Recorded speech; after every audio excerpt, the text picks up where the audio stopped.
한번 따라합시다. 장사꾼이 아닌데. 뭐가 제목이 심오하지 않아요? 장사꾼이 아닌데. 오늘 말씀해 보면 팔며 팔매 그런 소리가 반복돼요. 요셉이 큰 어려움을 당했잖아요. 형들로부터 시기와 질투를 당해서 구덩이에 빠졌어요. 우리가 요셉의 얘기를 들을 때는 그냥 13형제 중에 한 사람이다 그렇게 생각하지 말고 요셉의 일생을 통해서 예수 그리스도를 나타내고 있다는 것을 전제로 말씀을 들어야 돼요. 그러니까 요셉은 예수 그리스도를 드러내기 위한 우리에게 실제적인 사건들을 나타내 주시는 거죠. 그러니까 요셉의 쭉 일생을 통해서 무엇을 말씀하고자 하느냐? 예수 그리스도를 드러내기 위한 거다 하는 거예요. 그렇다면은 이 형들이 예수님을 파는 거나 마찬가지죠. 그 비유로 하면 요셉이 팔렸다는 것은 형들이 예수님을 팔았다는 것이고 그 형들은 누구냐? 유대인들. 나중에 유대인들이 예수님을 팔잖아요. 가룟 유다가 팔고 십자가에 못 박으소서 그렇게 애친 자들이 누굽니까? 형제들, 유대인들이에요. 그리고 그 넓은 의미로 나가면 그 판자들이 누구냐? 저와 여러분들이라. 그러면은 나는 예수님 판 적 없는데, 물론 판 적 없는 사람도 있겠죠. 그러나 대부분이 우리는 예수님을 팔아먹고 살아가고 있습니다. 왜? 장사꾼이 아닌데. 이 형들의 본업은 뭐예요? 유목민이잖아요. 유목민. 이 형들의 본업은 뭐냐면 양들을 잘 키워서, 염소를 잘 키워서, 소를 잘 키워서 그곳에서 가장 좋은 것으로 하나님께 예물을 드리고 제사를 드리고 그리고 가족들 먹고 살고 그리고 팔아서 풍성하게 쓰기 위함이에요. 그러니까 이 형들의 본업은 유목민이에요. 유목민. 양과 염소와 재물을 잘 관리하고 가꾸는 것. 그런데 이들이 갑자기 뭐가 됐어요? 장사꾼이 됐어요. 장사꾼. 따라합시다. 나는 하나님의 영광을 위해서 살아가야 되는 존재다. 우리는 하나님께서 예수 그리스도를 이 땅에 보내셔서 십자가에 죽게 하시고 자녀 삼으셨어요. 믿으십니까? 내가 하나님의 자녀라는 것을 믿으십니까? 그러니까 우리는 하나님의 자녀로 살아가는데 우리의 본업은 하나님의 자녀예요. 자녀. 요셉의 형들이 본업이 유목민이듯이 저와 여러분의 본업은 하나님의 자녀의 신분으로 살아가는 것입니다. 그런데 때로는 우리가 장사꾼이 돼서 살아가요. 장사꾼이 돼서. 도대체 이게 무슨 말이냐? 나는 장사한 적도 없고 장사라는 것은 해본 적이 없는데 무슨 내가 장사꾼입니까? 아니에요. 저도 그렇고 여러분도 그렇고 장사꾼일 때가 많아요. 그럼 무슨 장사꾼이냐? 따라합시다. 나는 시간의 장사꾼이다. 하나님께서 우리에게 약속을 하셨고 명령을 하셨습니다. 너는 이 시간은 나를 위해서 써라. 이 시간은 나의 것이다. 믿습니까? 하나님께서 분명히 저와 여러분에게 이 시간은 나의 것이라고 말씀하셨어요. 구약시대의 구약성경을 보면 참 처절합니다. 처절해요. 하나님께서 시간을 주시고 그 시간을 하나님의 영광을 위해서 쓰지 않으면 어떡하라고 그랬어요? 구약성경 안 읽어보셨나요? 구약성경에서는 하나님께서 시간을 주시고 그 시간을 하나님의 영광을 위해서 쓰지 않을 때 어떡하라고? 쳐 죽여라. 쳐 죽여라. 살릴 가치가 없다.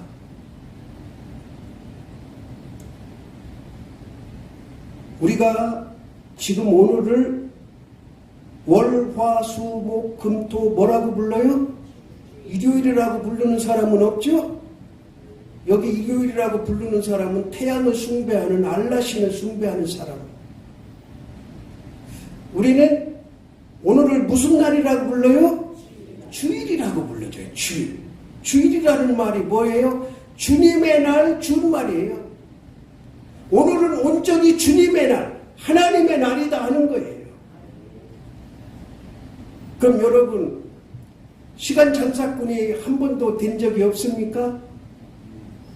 오늘 온전히 하나님 앞에 드려야 될 텐데 그 시간을 팔아먹어. 이거는 하나님의 시간인데 나는 장사꾼도 아니면서 그 시간을 팔아먹어. 제가 84년에 처음으로 전도사를 나갔어요. 그런데 전도사를 나갔는데 그때는 모든 교회들이 다 저녁에 예배를 드려요. 찬양 예배를 저녁에 드렸어요. 그러니까 주일날 아침에 이제 예배 다 마치고 점심 먹고 나면 저녁 때까지 이제 뭐 이런저런 일을 하고 저녁을 먹어야 되는데 처음에 이제 전도사로 갔더니 점심 먹은 거를 이렇게 남겨놓다가 이제 돌아가면서 권사님들이 이렇게 당번을 정해서 돌아가면서 저녁을 차려주더라고요. 그때는 부교육자가 나 혼자만 있는 게 아니라 여러 명이니까.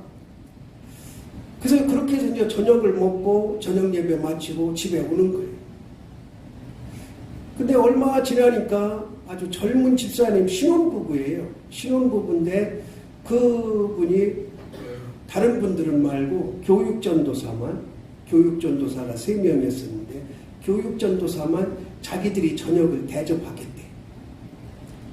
그래서 제가 구로동에서 전도사를 하는데 그 당시만 해도 완전히 서울에서 제일 가난한 동네 중에 하나가 구로동이었어요.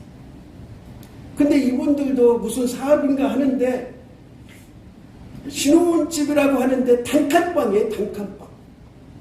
단칸방에 장롱 있고 뭐 그때는 세탁기 이런 거 없을 때니까 장롱 있고 그냥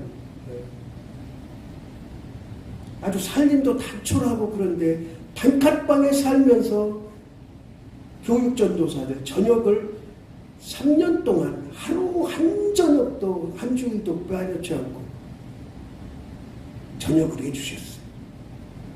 그 왜 제가 이 말을 드리냐면 요즘 같으면 교인이 한 400명 정도 되니까 이 사람이 저녁 사 먹으세요. 저 사람이 저녁 사 먹으세요. 오늘은 우리하고 저녁 먹읍시다. 그렇게 할 텐데 그 당시는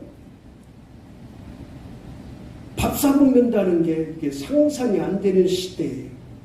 요즘 젊은 사람들 이게 뭔 소리야 할 텐데 제가 교육전도사 할 때 80년대까지는 가게를 거의 못 갔어요. 주일날. 교회 자체가 가게를 안 갔고 또 주일날 밖에 나가서 외식하고 밥 사 먹는다는 거는 상상할 수 없는 일이에요. 그러니까 교회에서 밥 차려주고 그게 이제 번거로우니까 한 분이 3년 동안을 저녁을 공개했어요. 여러분들 지금 한번 생각해보세요. 상상이나 돼요? 제가 아주 어렸을 때는 간혹 말씀드리는 얘기지만 그 목사님이 주일 이렇게 끝나고 나면 오토바이 타고 동네를 쭉 다녀요. 그리고 오후에 논에 가서 일하면 집사를 끄집어내요. 집사님 빨리 나와 빨리 나와. 뭐 주일날 일하고서 빨리 들어가. 성경 읽고 전도하고 찬송 부르고 그래. 그러면은 대부분이 목사님 가시면 이제 들어갔다 또 나오지. 그렇게 가르쳤어. 그런데 그렇게 가르치는 목사님이 계시니까 동네가 99%가 전도가 되더라.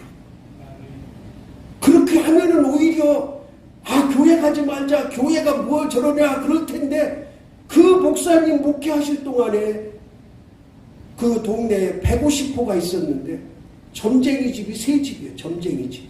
그 점쟁이 집 3집 다 쓸어 엎어지고 90% 이상이 다 인가됐어요. 철저하게 신앙 가르쳐. 주일날은 하지 말아라. 왜? 주님의 날이니까. 그런데 지금 이런 설교하고 이렇게 하라면 아마 도시에서는 이런 설교하면 그 교회 남을 사람 과연 몇 명이나 될까? 야, 너네들 오늘부터 주일날은 가게도 가지 말고 사먹지도 말고 일도 하지 말고 온전히 주님 앞에 바치고 찬양하고 경배하고 성경 읽고 전도하고 그러라 그러면 여기 교회 중에도 과연 몇 명이나 이 교회에 붙어 있으려는지 모르겠어요. 그런 의미에서 저와 여러분은 다 시간을 팔아먹는 장사꾼이야. 그럼 저는 아니냐? 저도 마찬가지예요. 저도 가끔 주일날 밖에 나가서 밥 사 먹고 하잖아요. 시대가 그러니까 아니에요. 시대는 논하지 말아요. 하나님의 말씀의 진리는 시대하고 상관없는 거예요. 시대하고 관계없어요. 하나님의 말씀, 진리는 시대가 변한다고 변해지는 게 아닙니다. 요즘에는 제가 재직 수련회나 이런 데 가면 예전에는 세례교육을 시킬 때 이렇게 시켰어요. 여러분들도 예전에 세례 받으면서 그렇게 교육받았겠지만 우리가 하나님 앞에 드리는 공예배가 뭐가 있습니까? 그렇게 질문을 해요. 이제 세례 받을 사람한테. 그러면 뭐가 있다고 그래요? 주일 낮 예배가 있습니다. 주일 찬양 예배가 있습니다. 수요 기도회가 있습니다. 또 뭐가 있습니다? 새벽 기도회가 있습니다. 이래요. 이게 공예배예요. 누구한테 드려야 돼? 하나님 앞에 드려야 돼. 이 시간은 하나님의 시간이야. 그런데 저도 변질이 됐는지 재직세미나 가든지 세례교육할 때 공예배, 주일 낮예배 있습니다. 주일 찬양 예배 있습니다. 수요 기도회 있습니다. 새벽 기도회 있습니다. 다 나오세요. 그렇게 안 가르쳐요. 예전에 저는 그렇게 배우고 그렇게 가르침을 받고 세례를 받고 그대로 행했어요. 그러니까 새벽 기도 빠지면 큰일 나는 줄 알고 수요 기도에 빠지면 큰일 나는 줄 알고 왜? 그렇게 배우고 세례 받았으니까 약속했으니까. 그런데 언제부터 내 입에서도 이 공예배 다 나오십시오 이런 얘기가 쏙 들어갔더라고. 그 요즘엔 어떻게 가르치느냐? 주일 52주 있는데 이 52주 제대로 지켜라 이것만 가르쳐요. 엄밀한 의미에서 하나님의 시간의 장사꾼이 되지 않으려면 공예배를 다 드려야 돼.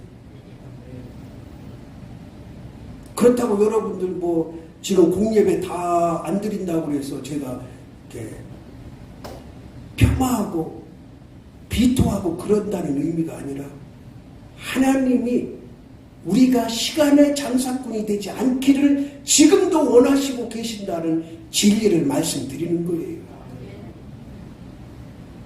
이 형들이 장사꾼이 아닌데 동생을 팔아먹는 것처럼 저와 여러분은 하나님의 시간, 예수님의 시간, 주님의 날을 팔아먹고 있다는 거예요. 그래서 우리는 때로 시간의 장사꾼이 돼서 그래도 나는 하나님의 자녀라고 드러내고 살아가진 않는지 오늘 말씀을 통해서 내 자신을 돌아보길 바랍니다. 그 두 번째로 우리는 무슨 장사꾼이냐? 따라합시다. 물질의 장사꾼. 물질의 장사꾼이 되는 거예요. 하나님께서 우리에게 명령하셨잖아요. 10의 1조를 드려라. 주일 예물을 드려라. 절기 예물을 드려라. 아주 소상하게 나와 있어요. 어떻게 드려야 될 것인가. 그런데 우리는 그 물질의 장사꾼이 돼서 계산을 해. 아, 이러면 이렇지, 저러면 저렇지.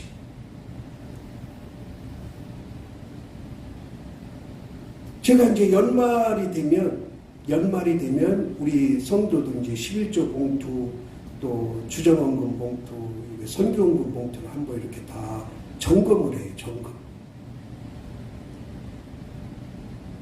이게 뭐 잘하고 못하고를 떠나서 점검을 하는데 그 이상한 거를 하나 발견했어요.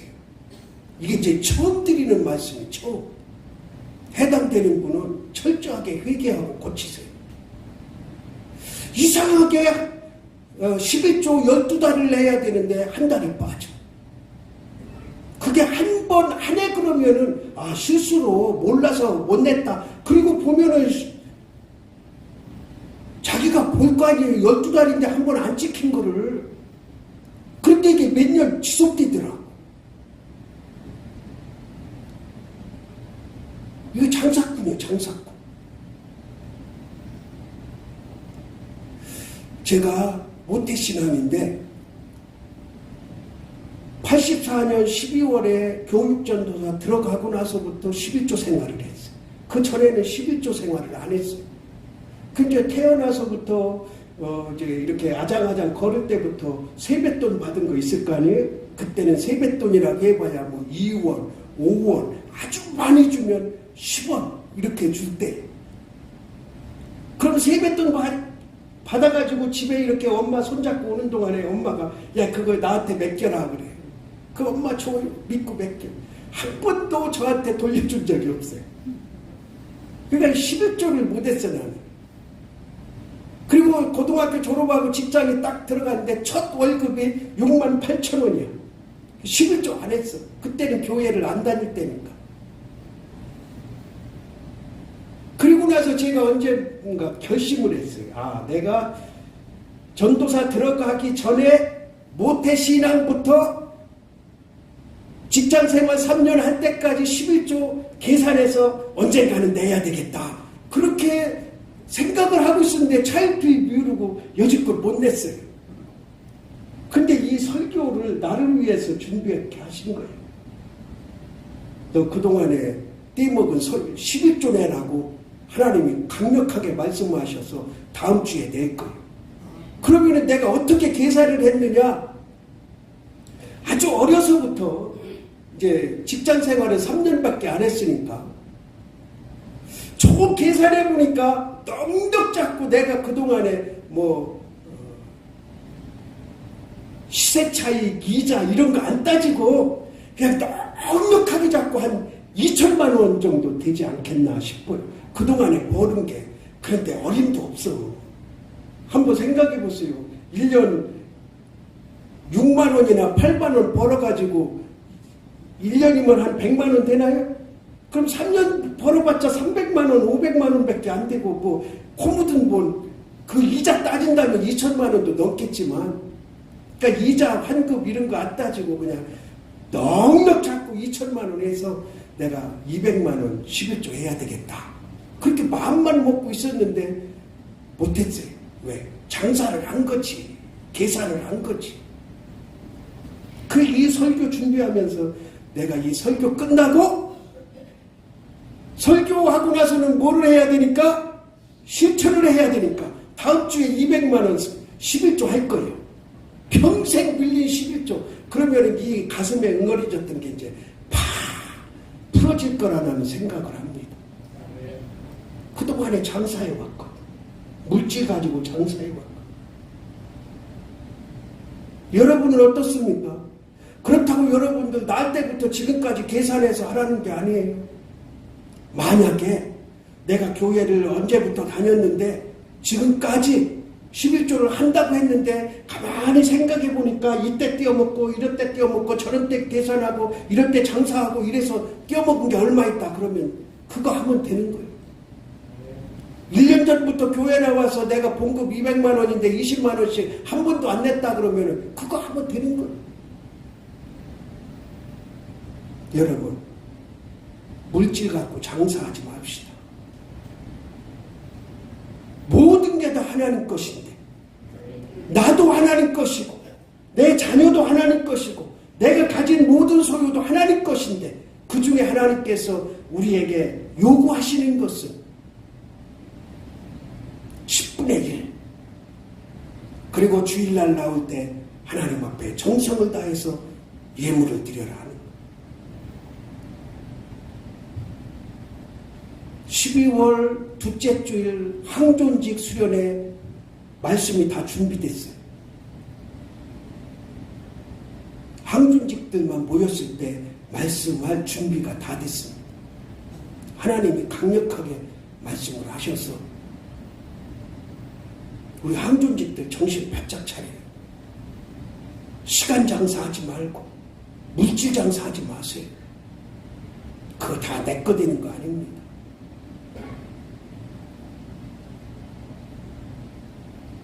얼마나 물질 가지고 장난을 합니까? 장사꾼보다도 더해요. 장사꾼이라는 것은 저도 장사를 해봐서 알지만 이렇게 마진이라는 게 있어요. 마진. 남겨먹는 거죠. 이게 나쁜 게 아니에요. 대부분의 이렇게 직종에 따라서 이 마진율이 대부분 정해져 있어요. 요즘에도 그런지 모르겠는데 제가 청년 때는 제 친구가 식당을 하는데 마진율이 50%라고 하더라고요. 마진율이, 식당의 마진율이 50%래요. 닭볶음탕 그 당시 한 15,000원 팔면은 다 들어가는 게 7,000원, 8,000원이고 나머지가 이문이래요.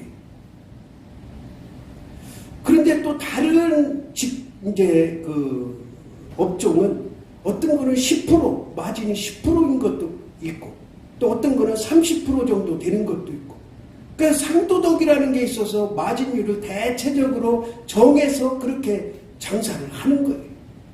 근데 거기에 이제 삐쭉 튀어나온 사람이 자기는 마진 안 먹고 풀겠다 해가지고 그냥 장사를 이제 물을 흐리는 경우가 간혹 있고, 저는 뭐 장사를 깊이 큰 장사를 안 해봐서 모르겠는데 장사는 대부분이 그 업종에 따라서 마진율이 정해져 있어요. 대체적으로 그 선에서 그것을 이제 상도덕이라고 그래요. 상도덕. 그 상도덕 안에 들어가서 장사를 하면 크게 남한테 해도 아니고 욕도 안 먹어요. 근데 그것을 뛰어나고 흐트려 놓았을 때 이제 사람들로부터 손가락질 당하는 거예요. 여러분들이 11조를 하는지 안 하는지 다른 사람들은 잘 몰라요. 본인이 아는 거지, 본인이. 이걸 가지고 내가 계산하고 장사하는지 안 하는지, 내가 장사꾼인지 아닌지, 물질의 장사꾼인지 아닌지 본인이 안다고, 본인. 우리는 하나님의 자녀된 따라합시다. 본연의 임무를 잘하자. 이 형제들이 본연의 임무를 잘해야 되는데 동생을 팔아고, 물론 넓은 의미로는 이것이 다 하나님의 섭리 안에 들어있지만, 그러나 우리는 모든 것을 하나님의 섭리에 묶어놓고 이렇게 해도 되고 저렇게 해도 되는 건 아니에요. 거기에 이용당하면 안 되는 거예요. 그 다음에 우리는 무슨 장사꾼이냐? 따라합시다. 선택의 장사꾼이 되지 말자. 우리는 무언가를 놓고 선택을 할 때 하나님이 원하시고 예수님이 원하시는 길을 선택하기보다는 나에게 유익이 되고 내가 편리하고 내가 좋은 방향으로 선택할 때가 너무 많다는 것. 여러분은 어떻습니까?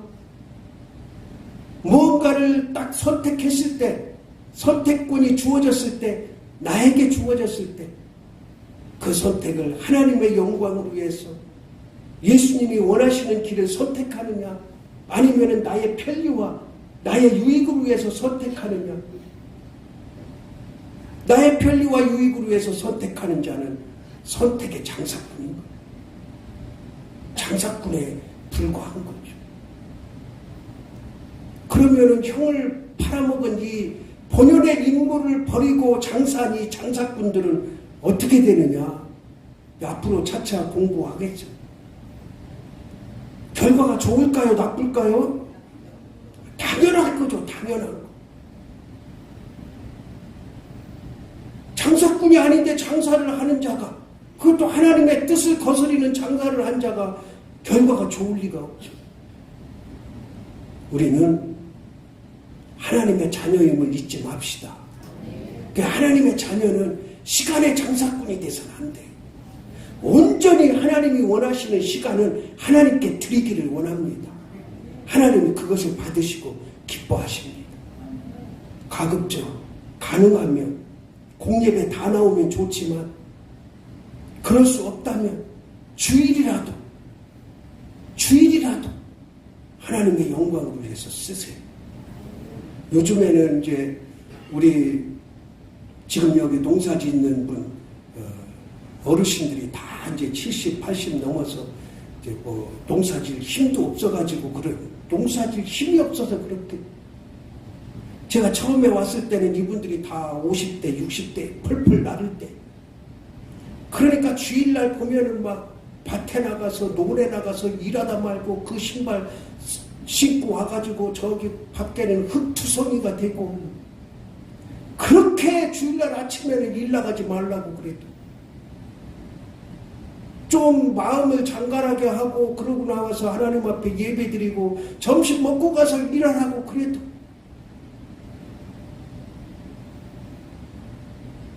여러분들 지난날 그런 것도 회개해야 됩니다. 하나님의 시간을 가지고 장사를 했잖아요. 지금 현재 어제 일만 회개하는 것이 아니고 지난 날 동안에 내가 잘못한 거 하나님 앞에 못한 거 있으면 철저하게 회개하고 지나가야 돼요. 요즘에 새벽에 에스라서를 공부합니다. 에스라서. 근데 에스라 선지자가 포로에서 기환해가지고 아주 잘한 일이 몇 가지 있는데 그 중에 하나가 뭐냐? 자기 조상들의 죄를 철저하게 회개했다는 거예요. 자기 죄뿐이 아니라 자기 조상들이 죄를 지어서 우리가 노예로 팔려가고 포로로 잡혀가고 했던 그 잘못을 내가 하나님 앞에 회개하오니 용서해 주십시오. 자기 죄뿐 아니라 조상들의 죄까지 철저하게 회개한 에스라. 여러분, 조상들의 죄는 그만두더라도 내 자신이 지난날 잘못했던 그 믿음의 모습, 연약한 모습, 시간의 장사꾼이 되고 물질의 장사꾼이 되고 선택의 장사꾼이 되어서 하나님의 마음을 아프게 했던 그 모든 모습 철저하게 회개하고 하나님께 영광 돌리는 우리의 모습이 되기를 주님의 이름으로 바랍니다. 우리는 하나님의 자녀라는 본연의 임무로 다시 돌아가고 회복하는 기적이 있기를 주님의 이름으로 축원합니다. 사랑이 많으신 하나님, 오늘 말씀을 통해 우리의 연약함을 다시 한번 돌아보게 하시니 감사합니다. 하나님의 기이하신 뜻에 순종하며 그 뜻을 이루며 살아가는 우리의 권속들 되게 하옵소서. 예수 그리스도의 이름으로 기도드리옵나이다. 아멘.